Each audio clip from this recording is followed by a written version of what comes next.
Guys, welcome back to Shoot Better, the show where we help you shoot better and suck less. In today's episode, we will be looking at the angled barricade, the problems it presents, how to best overcome them, rack up those points so you can finish better, shoot better, have a better time. Just it's all around better when you rack up those points. Anyway, today's episode is going to be really exciting. Let's get into it, shall we?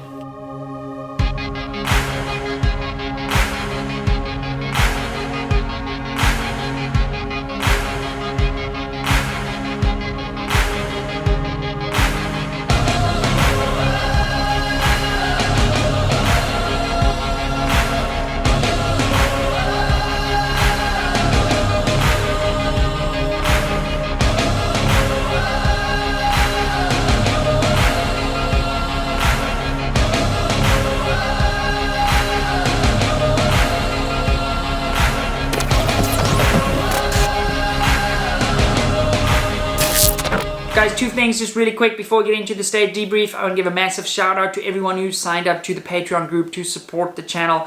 Last time I said if we get 100 patrons before the end of April, I will do these videos more regularly. We need 21 more of you to join. We had almost 30 people sign up since the last video, so a massive thanks to everyone. Then, the beard. Yay, thumbs up for yay, thumbs down for no. I'm attempting to grow it out. You guys gave me some tips on some other videos. I almost made the joke, it's growing on me. Anyway, before I make bad dad jokes, let's get into the stage debrief, shall we? Okay, so the R has already given me the command to proceed downrange. I've made my way over to position 1 of 4. I believe our target's at 500 meters, one target from 4 positions, double tapping the target each time. So the first position, the barricade is slanted this way. So what I'm going to do, I'm going to lay my bag over, I'm going to lay my rifle on top, again shooting the ACC chassis, and I'm going to clamp my rifle to my bag to the barricade sort of with one hand position. Let's see how we do that. It's difficult to tell from this angle, but we should see it just now on the other angle when we come over to the first position.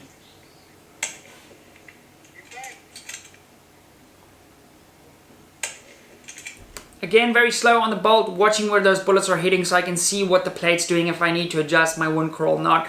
Bolt open, I'm going to take the bag, make sure it's placed fine into the lower position. And notice when we're shooting this top position how squared up I am behind my rifle. I don't have my stance sort of bladed out. That's a big mistake I see people doing when they have to stand and shoot. As soon as you sort of blade off behind an obstacle, it does make it really difficult to get steady. So you always want to make sure you're squaring up against the barricade and having your rifle face straight on the gun, and then you should be able to get a little bit more steady. Okay. So I knew that second shot was a sitter, as we would say in Afrikaans. Notice how I give that bag just a little tap to make sure it's super flat by the time I put my rifle on there. Okay, oh man, it's amazing how this ACC sits. Again, last time we spoke about having that sort of lead elbow on your knee. That's going to mitigate a bunch of wobble and make your life a hell of a lot easier. Another impact. If I can, bear with me while I rewind to that first shot we take. So you'll see sort of my follow through on this first shot is a little bit more methodical. So because it's my first shot on the stage at a target and I don't know what the wind is, I want to make very sure I see that my wind curl is good. Then on my next shots, you'll notice my cadence actually start to tick up a little bit because I know my wind curl is going to be pretty good as I'm trying to observe the fynbos and the shrubs and the stuff to see if I can spot the difference. Another technique I also use, especially this target's pretty nice because it's on a berm, and the way it splashes, it kicks up quite a bit of dust once you hit it. So I always try and take notice of how that dust is clearing off the target. So if it's clearing at the same pace, I know the wind downrange is also pretty similar to what it was at the previous shot. So let's watch this again. So I stay on the rifle a little bit longer, make sure everything's good to go, and then we sort of run back into our sequence. So we hit both here from the bottom, and let's pick it up again here. Okay, again I'm going to try to keep that bag in my support hand, and now you'll notice something I do here. Let's apologize for James over here. So I'm a right-handed shooter. Now when you're shooting a barricade with where the angles on the other sort of in the opposite direction as the previous position, it's difficult for me to clamp my rifle and manipulate the bag and deal with the angle. So what I've done here is literally just put my rifle in my other shoulder and I'm shooting the stage left-handed. So I'm shooting with my left trigger finger. I'm not just holding the rifle, I'm switching everything over completely. And that allows me here, you should be able to see that I'm pushing down on this bag. It's a little bit difficult with the larger bag, but on this obstacle the larger bag does work. And I'm making sure that I can support the rifle's weight and keep it from slipping down this slant, because it's a very slippery pole there. So by shooting left-handed, I'm able to just get behind the rifle a little bit better, and it makes shooting this specific angle a little bit easier. Now the left-handed thing is something one needs to practice, and now during the lockdown perhaps something you guys can work on. It is difficult to get your eye relief and everything, but if you've set up your rifle correctly, it does make that a hell of a lot easier. So have a look out for that when that left-hand position is available. Don't try and force it, but yeah, it is something I do look for to make stages easier. You'll notice my ability to manage the recoil is not as good from the left-handed stance.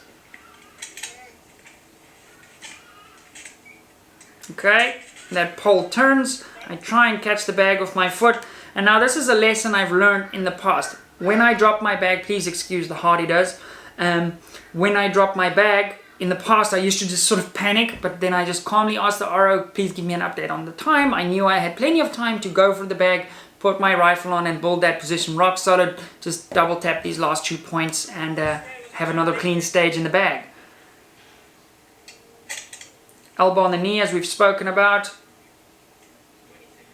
20 seconds left. Solid.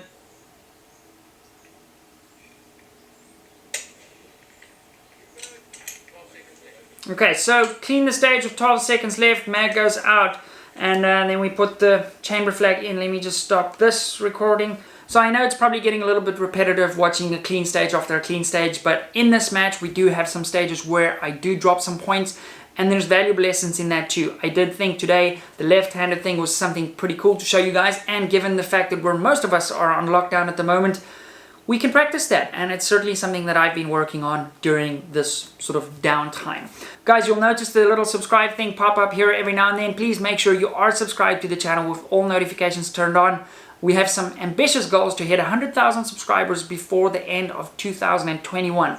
So make sure you're sharing these videos with your friends so we can all shoot better, because the better we all do, the better we all have to become, because a rising tide lifts all ships. And that's why I feel like I can add some value to a lot of newer shooters. I'm maybe not appealing to the experienced shooters that much because they kind of know all this, but I also started from nothing and I had to figure a bunch of these things out for myself. So some takeaways: make sure if there's one target on the stage, you stay on your rifle and you observe where that first shot lands. And then you can sort of kick up the cadence a little bit to manage your time. You'll also notice I'm very calm between transitioning from the one side to the other side. I take a little stroll. I don't necessarily want to jack up the heart rate because I know there's plenty of time to engage the other targets. The left-handed thing is a little bit of an advanced technique, but it doesn't have to be if you practice it. The big thing for me is I never want to practice something in a match, and that's why I do a lot of dry fire. How does it feel when I put my hand like this? How does it feel when I put my hand like that? And I try these techniques, hand on the scope, all of those things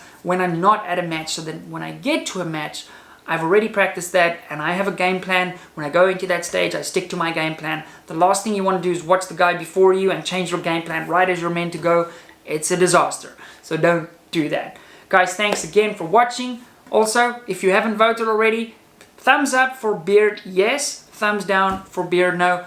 Guys, a massive shout out to our 20mm Vulcan members on Patreon. Flo from Germany and Matt and Stanley from down under Australia for supporting the channel on Patreon. You guys absolutely rock. Guys, again, let me know in the comments down below what was your takeaway from today's video, and I will see you in the next one. Stick around. This video is gonna have a lot of outtakes at the end.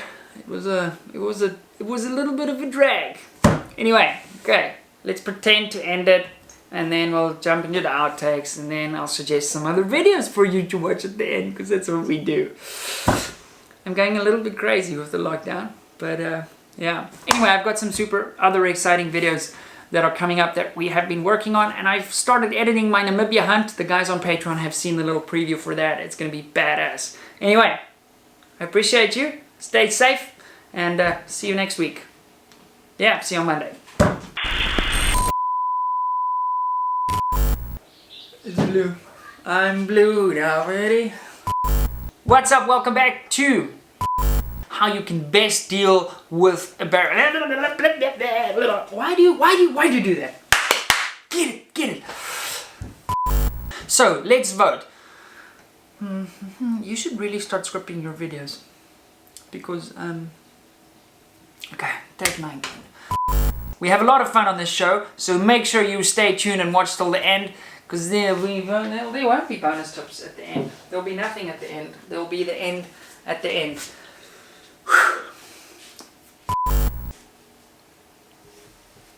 Go.